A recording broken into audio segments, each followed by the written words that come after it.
भाजप आता सोडायला हवी हे विचार तुमच्या मनात कधीपासून यायला लागले होते? विषय भाजप सोडण्यापेक्षा एक आहे की मी नेहमी म्हणतोय की ईव्हीएम मशीनवर मला कधी कमळ मिळालंच नाही. तुमच्याकडे ठाकरे गटाचा पर्याय होता, काँग्रेसचा पर्याय होता. काँग्रेसची तर लोकसभेला तिथे जागा निवडून आली आहे.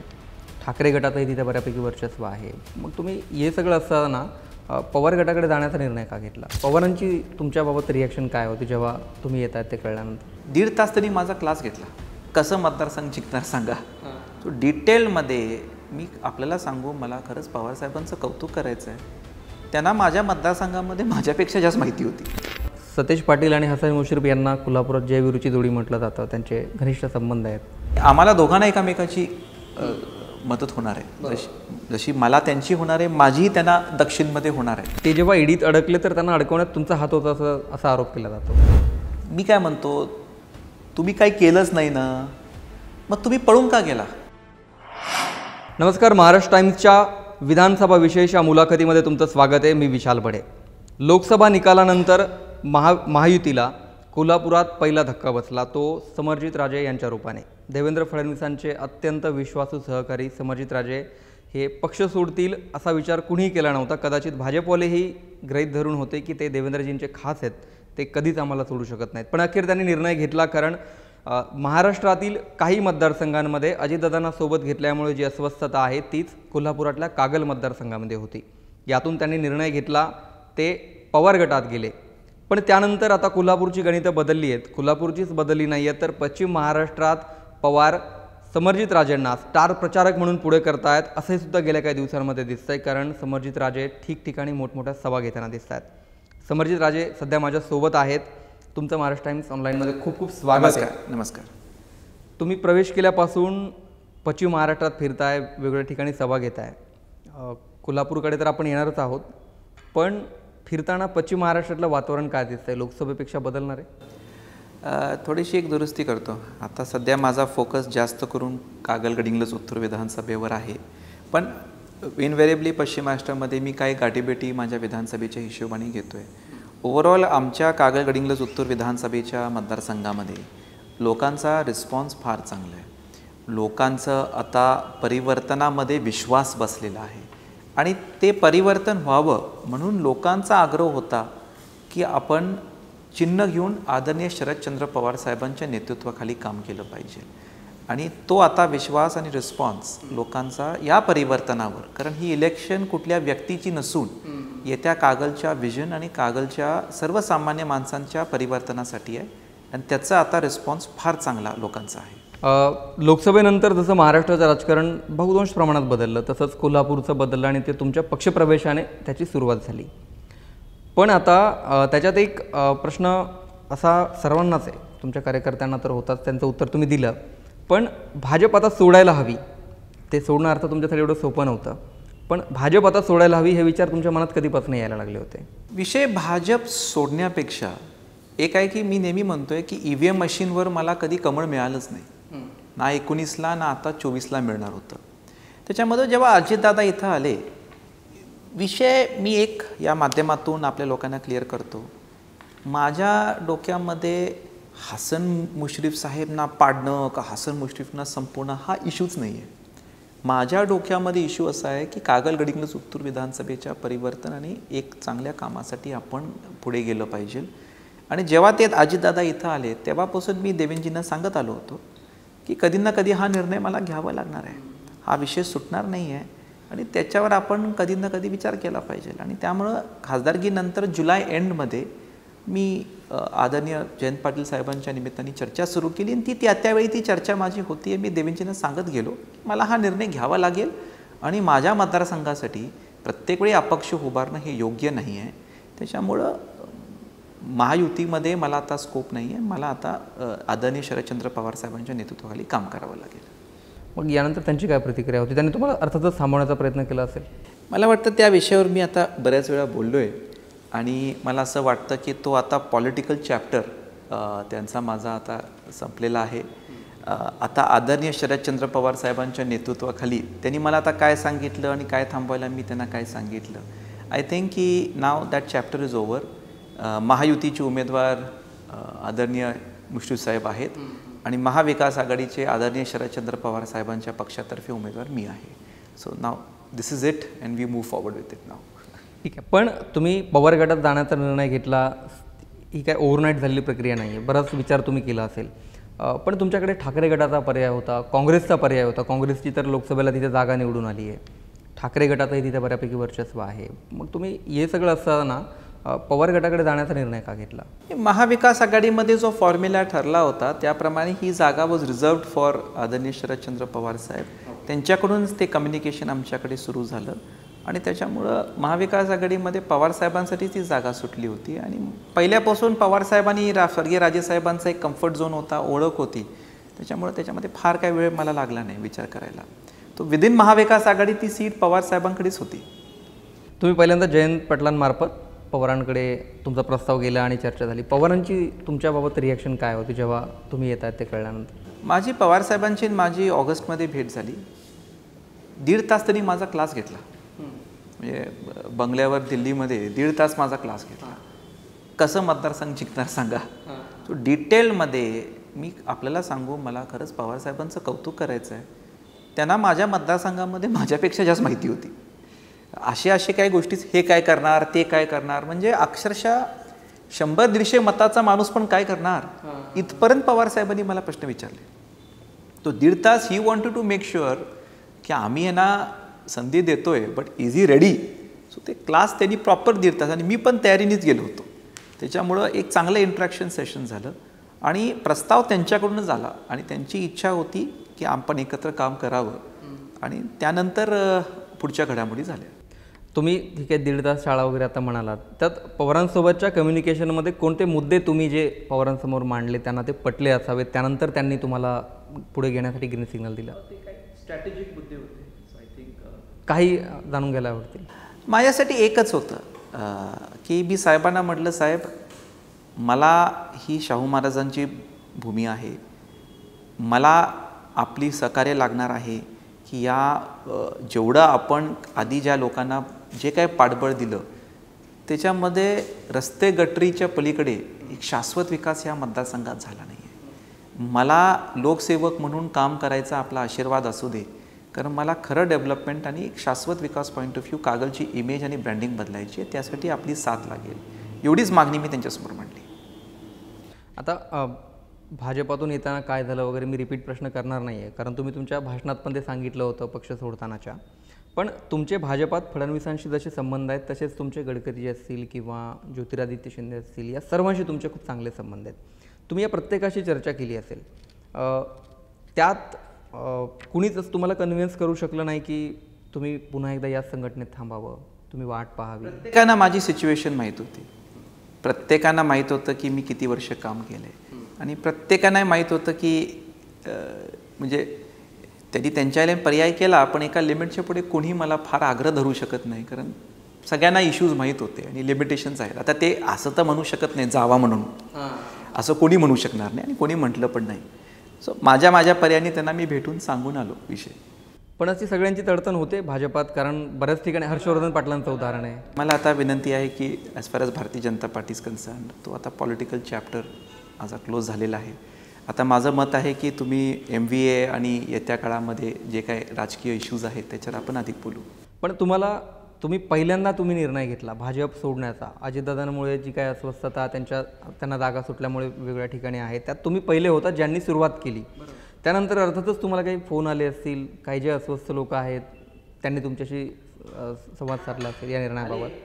कारण लोकांचे फोन आले, मी त्या लोकांचं नाव इथं बोलणं योग्य नाही आहे, पण आले की खरंच तुम्ही निर्णय घेताय का आणि खरंच घेताय का, असं जनरल विचारणं. आम्ही काय करू म्हणून मला काय कोणाचा फोन नाही आला आणि काही तुम्ही पण भाजप सोडा असं मी काय कोणाला उपदेश दिला नाही, पण जनरल फोन झाले होते. आता महायुती विरुद्ध महाविकास आघाडी जी काय लढत होती त्यात कोल्हापूर जिल्ह्याचं बोलायचं झालं तर देवेंद्र फडणवीसच अर्थातच राज्यात त्यांचं नेतृत्व करतायत भाजपचं. या परिस्थितीत जशी लोकसभेत त्यांना गरज असताना तुम्ही थांबलात, तशी त्यांना विधानसभेतही तुमची गरज खूप लागणार होती, लागेल हे तुम्हालाही माहिती आहे. पण त्यांच्या अत्यंत गरजेच्या काळात आपण साथ सोडतोय असं तुम्हाला त्यावेळी वाटलं? नाही, एक आपण समजून घ्या. बरं झालं आपण हा प्रश्न विचारला. मी जेव्हा संजय दादा मंडलिकांचा प्रचार करत होतो तेव्हाचा मी जे त्यांच्यासाठी मेळावा घेतला, मी एक प्रश्न म्हटला की 7 जूनपर्यंत दादा आम्ही महायुतीचा मी प्रचार करणार आहे आणि 8 जूनपासून कागल गडिंग्लज उत्तूरच्या स्वराज्यासाठी मी माझ्या कामाला लागणार आहे. ते बी इंडिकेशन्स पहिलेच दिले होते. पक्षाचं जेव्हा गरज होती ती म्हणजे खासदारकीची, तेव्हा मी पक्षाच्या पाठीशी राहिलो. तसं राष्ट्रवादीचा आग्रह होता की मी खासदारकीच्या आधीच यावं, तेव्हा मी राष्ट्रवादींना क्लिअर फोन कम्युनिकेशनमध्ये फिजिकल भेटणे की मी माझ्या पक्षाशी, आणि मला संजय दादा मंडलिक साहेबांना मी शब्द दिला होता की मी त्यांच्या पाठीशी राहीन. त्याच्यामुळं त्यांच्या उलटा प्रचार करायचा मला काही इंटरेस्ट नव्हता. मी साहेबांना बोललो मी खासदारकीवर राहणार. आता याच्या पुढे जी आहे पक्षाचं जे काही जबाबदारी होती मी पार पाडली. आता माझ्या मतदारसंघाच्या जी जबाबदारी आहे माझ्यावर, ती जबाबदारी आता मला पार पाडावी लागणार. तुम्ही हसन मुश्रीफ आणि तुम्ही स्थानिक संघर्ष तुमचा आहे त्यांच्या विरोधात तुम्ही गेल्या अनेक वर्षांपासून काम करतायत, पण गेल्या 1.5 वर्षापासून तुम्हाला सोबत राहावं लागलं महायुतीमध्ये. तुम्ही ज्यांच्या विरोधात लढायचात परत लोकसभेला सोबत प्रचारही करावा लागला. या सगळ्या 1.5 वर्षाच्या प्रवासामध्ये तुमच्या कार्यकर्त्यांच्या काय भावना असायच्या, तुम्ही त्यांची कशी समजूत काढायचा? मी एकत्र राहिलो त्याच्यामध्येही मी पक्षाला क्लिअर सांगितलं, म्हणजे खासदारकीच्या काळात सगळ्यात महत्त्वाचं मी त्यांना एक सांगितलं, जिथं जिथं तुम्ही लोक असाल त्या व्यासपीठावर मी आदरणीय मुश्रीफ साहेबांवर स्टेज शेअर करेन, पण ते सोडल्यानंतर त्यांचे कार्यकर्ते सेपरेट प्रचार करतील, माझे सेपरेट प्रचार करतील, हे मी पहिल्यापासून भूमिका मांडली होती. त्याच्यामुळं कार्यकर्त्यांची बरीच कुचंबना झाली. कार्यकर्त्यांची बरीच कामं जी शासनामध्ये होणार होती ती अन्यकरण ब्लॉक करावी लागली. ती प्रत्येक वेळी मला वरती जाऊन अनलॉक करावी लागली. आणि बेसिक गोष्टी त्याच्यामध्ये झालं काय की बऱ्याच गोष्टी जे मी कागल गडिंग्लज उत्तूर विधानसभेसाठी करू शकलो असतो त्या सगळ्या थांबवल्या गेल्या. आणि मी काय म्हटलं, आता उदाहरण कडगावचं आरोग्य केंद्र ग्रामीण रुग्णालय असेल का पिंपळगावचं असेल, ते पैसे थांबवले गेले. मी म्हणतोय तुम्ही श्रेय घ्या पण तुम्ही करा. ते आरोग्य केंद्र जर झाली असतं ते ह्या ज्या मला 1 वर्षामध्ये या सरकारमध्ये मला आणखीन कामं करता आली असती ती सगळी थांबवावं लागली आणि प्रत्येक गोष्ट मला वरती जाऊन देवेंद्रजीकडून अनलॉक करून घ्यावी लागली. त्यात वेळ फार गेला आणि मतदारसंघाचं नुकसान झालं. त्यामध्ये काय वैयक्तिक माझी काही कामं काय माझं काय पर्सनल होतं तो काही विषय नव्हता. सो नुकसान कार्यकर्त्यांपेक्षा नुकसान मतदारसंघाचं झालं आणि हे मला पटत नव्हतं की हे असं किती वेळा करायचं. आणि विकासाच्या कामाच्या आड आपण एकामेकाचं येणं हे बरोबर नाही. तुम्ही तुमचा विकास करा, मी माझं मतदारसंघाचा विकास करतो, पण तसं झालं नाही. आता याच्यामध्ये मी कागलच्या प्रश्नावर येणारच आहे, पण त्यापूर्वी आता हसन मुश्रीफांविषयी आपण बोलतोय. तर आता तुम्ही महाविकास आघाडीमध्ये तिथे आहात. सतेज पाटील तुमच्यासोबत आहेत, अर्थातच तुम्ही त्यांना भेटलात पण सतेज पाटील आणि हसन मुश्रीफ यांना कोल्हापुरात जयवीरूची जोडी म्हटलं जातं, त्यांचे घनिष्ठ संबंध आहेत. आता त्याच्यानंतर तुमची चर्चा झाल्यानंतर काय हा विषय निघाला होता मतदारसंघातल्या कामाबाबत, एकत्र काम करण्याबाबत? मी हा प्रश्न हे बघा, सतेज पाटील साहेबांनी इलेक्ट्रॉनिक मीडियामध्ये भूमिका आपली मांडलेली आहे की सहकारमध्ये जिथं जिथं आमच्या युत्या आहेत तिथं आमच्या युत्या चालू राहणार. But as far as general elections are concerned, मी महाविकास आघाडी आहे, समर्जित राजे आता महाविकास आघाडीमध्ये आलेत, आम्ही एकत्र काम करणार. आणि त्याप्रमाणे महाविकास आघाडीचे सगळे घटक पक्षाचे 2 मीटिंग्स म्हणजे गडिंग्लज सेक्शन आणि कागल सेक्शनमध्ये मी ऑलरेडी मीटिंग घेतल्या. त्यांचे सगळे लोकप्रतिनिधी त्यामध्ये, त्यांचे सगळे पक्षाची लोक तिथं उपस्थित होती. गडिंग्लज सेक्शनमध्ये पण त्यांचे जे काही लोक आहेत सगळी माझ्या कामामध्ये लागली आहेत, सगळी एकत्र मीटिंगला आलेत. त्याच्यामुळं ऑलरेडी त्यांचं आणि आमचं कोऑर्डिनेशन स्ट्रॉंग आहे आणि आम्हाला दोघांना एकामेकाची मदत होणार आहे. जशी मला त्यांची होणार आहे, माझीही त्यांना दक्षिणमध्ये होणार आहे. सो त्याच्यामुळं मला असं वाटतं की, आणि राहिला प्रश्न बंटी साहेबांचा, ठीक आहे 10 वर्ष आम्ही पॉलिटिकल वेगळ्या पार्टीजमध्ये होतो, पण स्वर्गीय विक्रमसिंग राजे साहेबांनी 2009मध्ये बंटी साहेबांना तेव्हा त्यांची साथ दिली होती आणि त्याच्यापासून त्यांचे फॅमिली रिलेशन्स आहेत. सो ते family relations always there. So असं काय आम्हाला एकामेकावर काम करताना असं काय अनकम्फर्टनेस काहीच नाही आहे. तर त्याच्यासोबतच तुम्ही जेव्हा पक्षप्रवेश तुमचा झाला पवार गटामध्ये, तेव्हा मुश्रीफांनी तुम्हाला चॅलेंज दिलं होतं की पवार साहब आपसे बैर नाही, समर्जित आपकी खैर नाही. याला उत्तर देण्यासाठी तुम्ही आता कसं काम सुरू केलं मतदारसंघात? आय एम फार आभारी आपण हा प्रश्न विचारला. मी आज ह्या निमित्ताने माझ्या सगळ्या सहकार्यांना एक आहे की तुम्ही आज माननीय हसन मुश्रीफ साहेबांचं भाषणं बघितली पुण्याचा मेळावा बघा, लास्ट वीकचा मुंबईचा मेळावा बघा, की आत्ता पण जे काही कार्यक्रम चालू आहेत 50-60% त्यांचं भाषण माझ्यावर आहे, वैयक्तिक टीकेवर, पर्सनल टीकेवर, माझ्या घराच्या लोकांवर, सगळ्यांवर टीका आहे. मी त्या टीकेला फार उत्तर देत नाही, फार वेळ घालवत नाही, कारण त्यांना कॅम्पेन फक्त वैयक्तिक टीका टिप्पणीवर सेंट्रलाइज करायचं आहे. माझ्यासाठी आदरणीय हसन मुश्रीफ साहेब हा इलेक्शनचा म्हणजे त्यांना पाडणं हे माझं ऑब्सेशन आता नाही आहे. माझ्यासाठी संविधानामध्ये आपण जेव्हा जिंकतो तो कोणाचा तर पराजय होणार म्हणून त्या अँगलनी मी बघतोय. माझे बघा, माझ्यासाठी कागल गडिंग्लज उत्तर विधानसभेचं सुराज्य आणि विजन फार मोठं आहे. मी जास्त करून त्याच्यावर फोकस करणार. त्यांच्याकडे विकासाचं काय नाही आहे. आता 25 वर्ष तुम्ही जेव्हा मंत्री आणि आमदार असल्यानंतर तुमची भाषणं कशी अशी बदलेल. त्याच्यापेक्षा मला असं वाटतं की हे जे पर्सनलाइज ते कॅम्पेन करतात, मला उत्तर द्यायला फार काही वेळ नाही आहे आणि मला काही इंटरेस्ट नाही आहे. पण माझं मत आहे की वैचारिक ज्या गोष्टी आहेत त्याच्यावर 100% डिबेट व्हायला पाहिजे. पण ते पर्सनलाइज कॅम्पेनमध्ये एक कारण सांगितलं जातं आहे की ते जेव्हा ईडीत अडकले तर त्यांना अडकवण्यात तुमचा हात होता असा आरोप केला जातो. हो ना, मीच इनिशिएट केलं होतं. 40,000 लोकांचे तुम्ही पैसे घेतले आणि ते पैसे ऑन रेकॉर्ड दिसतच नाहीत. 40,000 लोकांचं तुमच्या रेकॉर्डमध्ये अस्तित्वच नाही. बरोबर, ही चुकीची बाब आहे का नाही.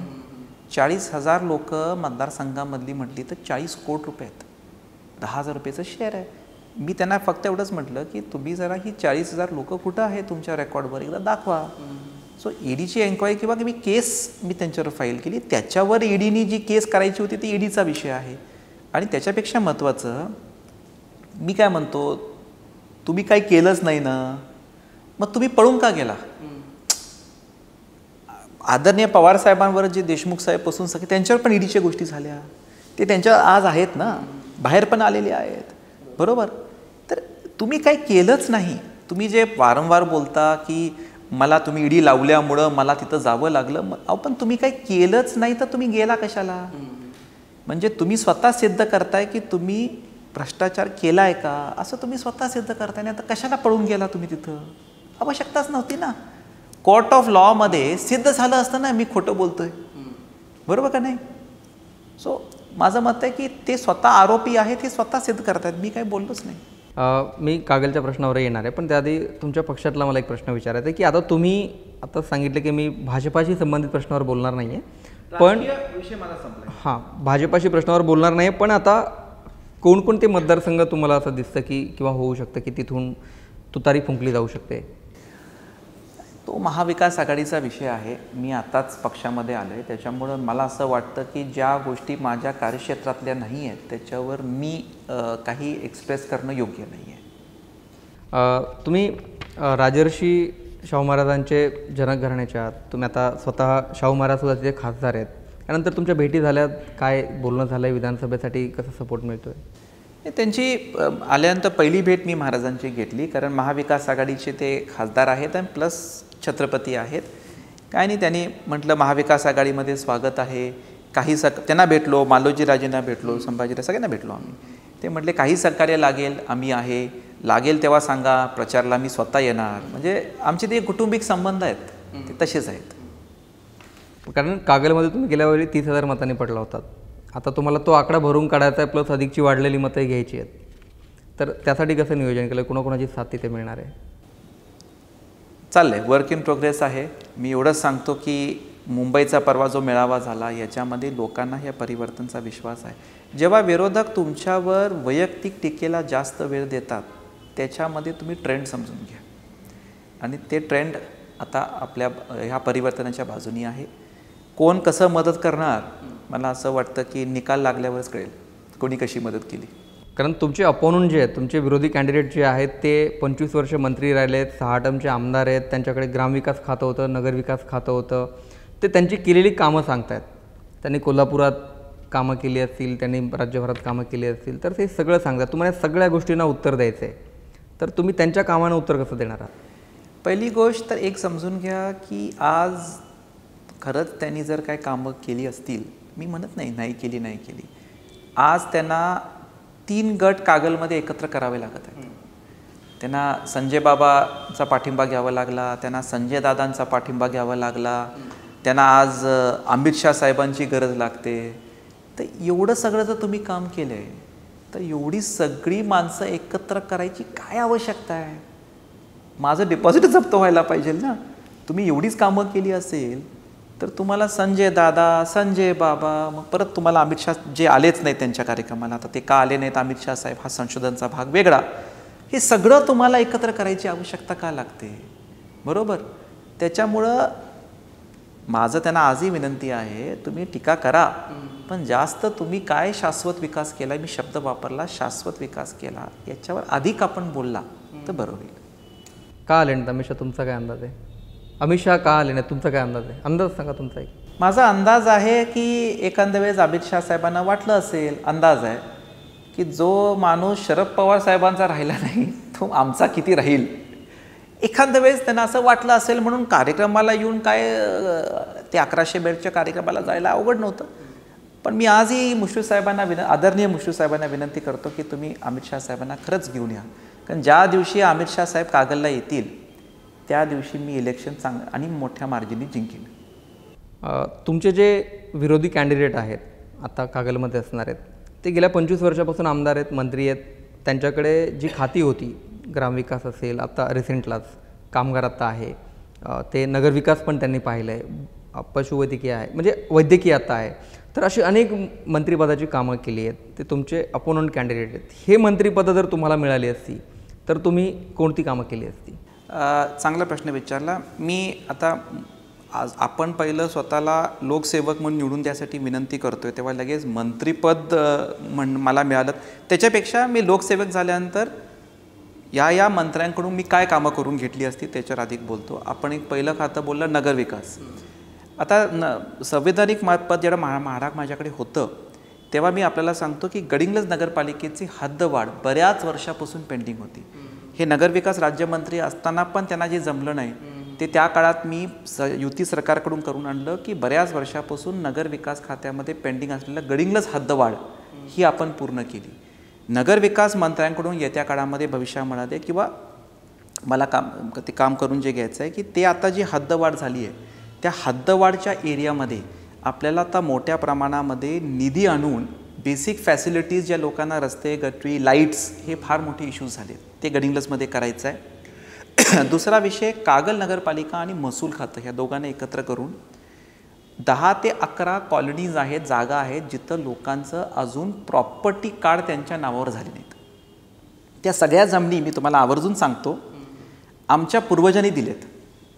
विक्रमनगर असेल, शाहूनगर असेल, वड्डवाडी असेल, कुर्णी वसाहत असेल, ह्या सगळ्या आमच्या पिराजीराव महाराजांनी, बाळ महाराजांनी, राजेसाहेबांनी त्या जमिनी दिल्या.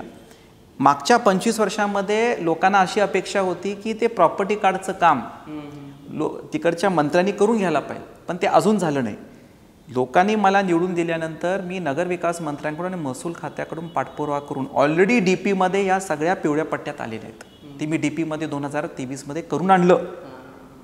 येत्या काळामध्ये ह्या सगळ्या जमिनी ज्या आमच्या पूर्वजांना दिल्या ते आता अर्धवट काम जे ह्यांच्याकडून झालं नाही, या सगळ्या लोकांना त्यांचे प्रॉपर्टी कार्ड लगेच त्यांच्या हातामध्ये द्यायचं काम मी करणार आहे. दुसरा खातं आपण जे घेतलं पशुवैद्यकीय, त्याच्यामध्ये पशुसंवर्धन. मला आता असं वाटतं ही वेळ आलेली आहे की आपले जे युवक आहेत त्यांना आता अण्णासाहेब पाटील जे आम्ही कर्ज देतोय त्याच्या माध्यमातून गोटा प्रकरणं वाढवली पाहिजे. आणि त्याच्या पुढे जाऊन सांगतो मुक्त गोटा कन्सेप्ट ही मोठ्या प्रमाणामध्ये आपल्याला जरा आता आणायला पाहिजे. मुक्त गोट्यामध्ये आज 1-2 गुंठ्यामध्ये आपण केलं तर त्याच्यामध्ये दुधाची क्वालिटी, क्वांटिटी, फॅट, SNF, गाभणचे आजार हे कमी होतात. तर आत्तापर्यंत आम्ही जेवढे गोट्याचे प्रकरण दिले त्यातले 22% लोक आता मुक्त गोट्याकडे वळलेत. तर त्या मंत्र्यांकडून आपण त्याला आणखीन काय पुश करण्याचे सबसिडीचा प्रकल्प करून जेवढे युवक मुक्त गोट्याकडे वळू तेव्हा मला वाटतं की त्याचा एक चांगला व्यवसाय तयार होईल, जोडधंदा म्हणून तयार होईल. तिसरं तुमचा विषय होता ग्रामविकास. ग्रामविकासमध्ये रस्ते, गटरी आपण केलं पाहिजे, पण सगळ्यात महत्त्वाचं बाब ज्या वाड्या वस्त्या आहेत, इतक्या वाड्या वस्त्या वाढल्यात की लोकांना आज तिथं जे रस्ते आहेत ते अजून झाले नाहीत. सगळ्यात महत्त्वाचं त्या वाड्या वस्त्यांपर्यंत रस्ते करायचं काम ग्रामविकासने केलं पाहिजे, कारण पाऊस जेव्हा पडतो ना त्यांच्या त्या मुलींना येणं अवघड व्हायला लागले. सो हे छोटी गोष्ट आहे पण ही फार गरजेची आहे, हे आपल्याला केलं पाहिजे. वैद्यकीय शिक्षण मंत्री म्हणून एक समजून घ्या, ते आदरणीय अमित शाह साहेबांना 1100 बेड हॉस्पिटलसाठी आणत आहेत. हा सगळ्यात मोठा प्रश्न आहे की असलं हॉस्पिटल कागलला काय होत नाही. तुम्ही कोल्हापूरला करताय, माझं मत आहे की शासनाची जमीन कागलला नाही.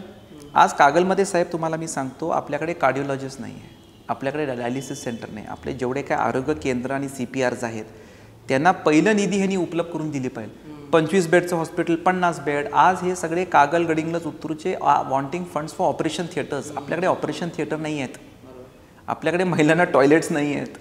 हे पहिली निधी आपण दिली पाहिजे. आणि 1100 बेडचं हॉस्पिटल करा ना, हरकत नाही, चांगली गोष्ट आहे, कोल्हापूरसाठी गरजेचं आहे. पण तुम्ही ज्या मतदारसंघातून आला त्या मंत्रिपदाचं कागलला काय उपयोग झालं?